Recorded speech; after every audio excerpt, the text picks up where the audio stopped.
काम नहीं चलेगा मालिक। लगाइए इसे 2 थप्पड़, झटपट करके सारा पैसा सूद समेत लौटा देगा। हाँ, मुझे और 2 दिन का समय दीजिए मालिक, मैं आपके पैसे चुका दूंगा। हाँ, पता नहीं किस मुहूर्त में तुम्हारे दादा ने मेरे परदादा से 300 रुपए उधार लिए थे। हाँ, मूलधन तो रहने ही दो, तुमने अब सूद के पैसे भी कुछ दिनों से नहीं चुकाए हैं। बोलो अब क्या करूं तुम्हारे साथ? मैंने पैसा देना बंद नहीं किया है मालिक, इस महीने जरा हाथ तंग था, इसीलिए समय से मैं नहीं दे पाया। इतनी हिम्मत, तुम्हारी इतनी हिम्मत, जिसकी बदौलत खा रहे हो, पहन रहे हो, उससे जबान लड़ा रहे हो। अगर इस हफ्ते में मुझे मेरे पैसे नहीं मिले तो फिर भूलना मत, मेरा नाम पंचानन परिमल है।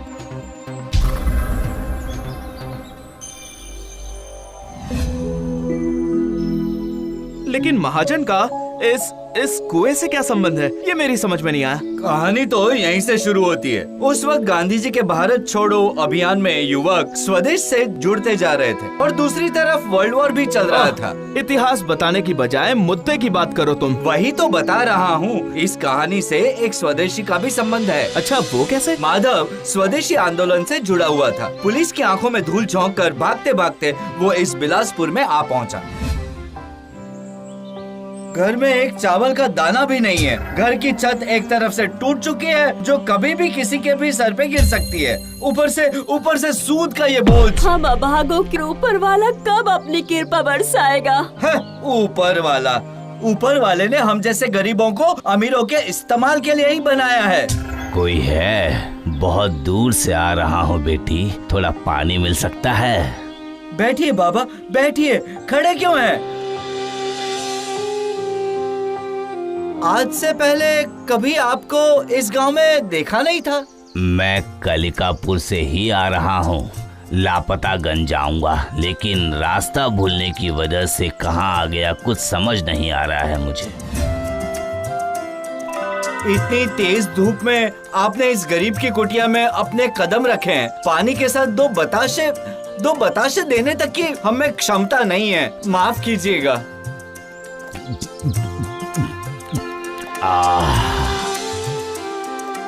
आओ मेरे पास आओ, बैठो, यहाँ बैठो।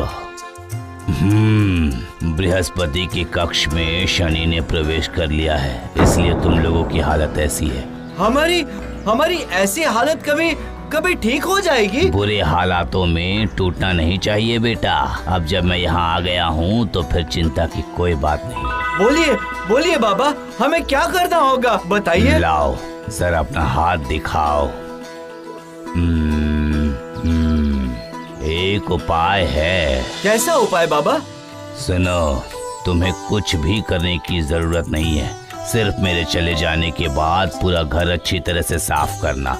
तुम्हारी किस्मत इसी घर में खुलेगी। लेकिन सिर्फ पूरा घर साफ करते ही सारी मुसीबतें दूर हो जाएंगी? अरे बताया ना, तुम्हारी किस्मत इसी घर में छुपी हुई है, बस उसे ढूंढ निकालो।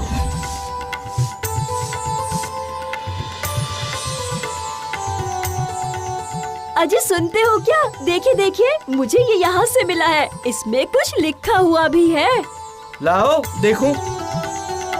सही कहा, लेकिन ये यहाँ कहाँ से आया? क्या लिखा है क्या पता?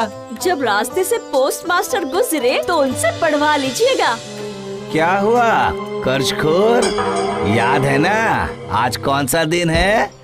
अगर आज पैसे नहीं मिले तो फिर या तो तुम रहोगे या फिर मैं।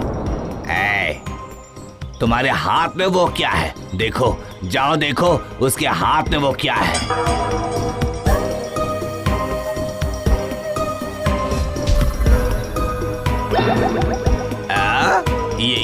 ये तुम्हें कहाँ से मिला? हाँ, वो मालिक, घर साफ करते समय चावल की बोरी में ये कागज रखा हुआ मिला। क्या लिखा हुआ है इसमें मालिक बताइए? वो कुछ नहीं, बस ऐसे ही लाइन खींची हुई है बस। अच्छा मालिक, तो फिर घर का सामान घर में ही रख देता हूँ। ये बाप दादा की निशानी लग रही है।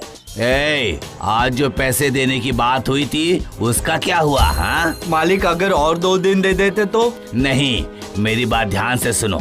तुम अपनी जमीन मुझे दे दो। मुझे हर दिन यहाँ आकर तुमसे पैसे मांगना अच्छा लगता है क्या? हाँ? बोलो, अपनी जमीन मुझे दे दो, मैं तुम्हारा सारा उधार माफ कर दूंगा। नहीं मालिक, ऐसा नहीं हो सकता। अगर ये जमीन दे दूंगा तो रहूंगा कहाँ? डंडा मारकर भगा देते तो यही अच्छा होता।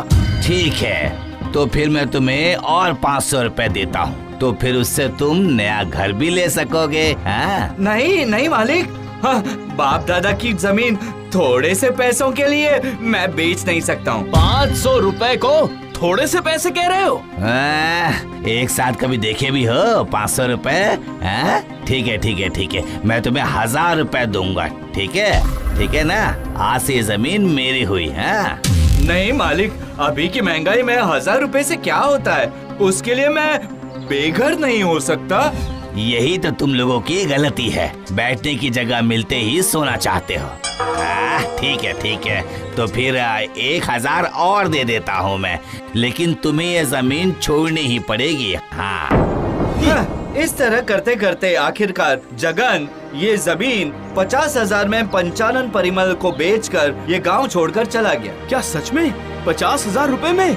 अच्छा, तुमने ये तो खुलकर बताया ही नहीं कि उस कागज में ऐसा क्या लिखा था जिसकी वजह से महाजन उतने पैसे देकर जमीन खरीदने के लिए तैयार हो गया। बताता हूँ।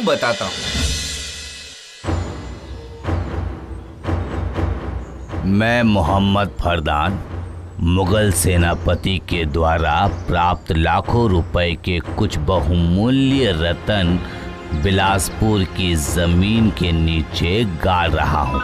मुगल सेनापति ने मुझे ये रत्न सिपाही विद्रोह में उपयोग करने के लिए ही दिया था, लेकिन शारीरिक तौर पर स्वस्थ ना होने की वजह से मैं ये रत्न सही तरीके से उपयोग करने में असमर्थ हूँ।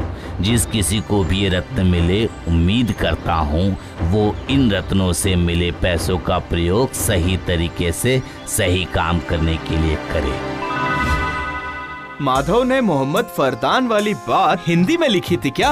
नहीं, माधव को फारसी आती थी, उसने फारसी में लिखा था। माधव ने वो कागज छुपा कर रखा था। कागज देखते ही महाजन की आंखें खुली की खुली रह गई थी और जाने से पहले माधव जगन से ये कहकर जाते हैं कि जय माँ छिन्न मस्तिका, इनका ध्यान रखिएगा माँ। सुनो, मैंने तुम लोगों की सारी बाधाएं दूर कर दी है, और एक बात का ध्यान रखना, तुम्हारी ये जमीन खरीदने के लिए कई लोग आएंगे, लेकिन 50,000 से कम कीमत में किसी भी हालत में मत बेचना, यही माँ का आदेश है।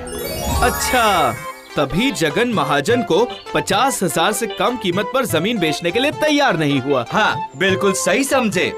300 रुपए का सूद 2 पुश्तों तक लिया, उसके बदले 50 रुपए की जमीन 50,000 में बेच डाली। अच्छा, उसके बाद क्या हुआ बताओ? उसके बाद जगन की कुटिया को तोड़कर गुप्त धन ढूंढने का काम शुरू हुआ।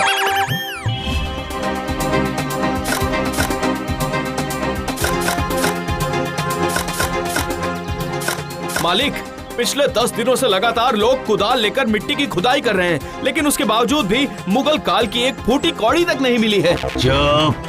जरूरत पड़ने पर अगर पाताल भी खोदना पड़े तो उसे भी खोदकर मैं वो रत्न लेकर आऊंगा। नहीं, गुस्सा मत करिए मालिक। उम्मीद है पाताल लोक तक पहुंचने से पहले तो हमें मिल ही जाएगा।